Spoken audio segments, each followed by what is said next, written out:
Warga Pandeglang, Banten dibuat heboh dengan berita soal kegiatan Bupati Kap dengan hadiah Rp95.000. Dilansir dari Kompas.com, foto 3 amplop bertuliskan juara panjat tebing Bupati Kap tahun 2021 itu viral di media sosial. Di amplop itu tertera juga logo pemerintah Kabupaten Pandeglang.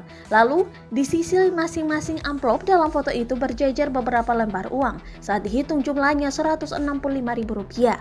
Untuk amplop bertuliskan juara 2 dan Rp95.000 untuk 2 amplop bertuliskan juara 3.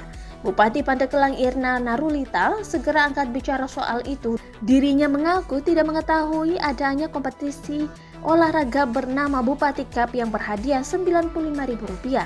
Irna pun segera meminta kegiatan itu dilacak kebenarannya. Dari hasil penelusuran, kata Irna, ternyata acara dilaksanakan tanpa sepengetahuan kepala daerah.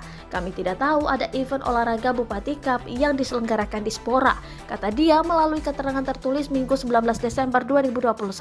Selain itu, Irna segera meminta para pemenang lomba Bupati Kap tersebut diberi tambahan hadiah selayaknya. Namun demikian, Irna tak menjelaskan secara detail besaran hadiah tambahan itu. Irna kembali menegaskan selama PPKM level 3, pemerintah Kabupaten Pandeglang tak menggelar acara yang dapat mengundang kerumunan termasuk event olahraga. Sementara itu, saat dikonfirmasi terkait acara Bupati Kap tersebut, Komite Olahraga Nasional Indonesia atau KONI Pandeglang juga mengaku tidak tahu.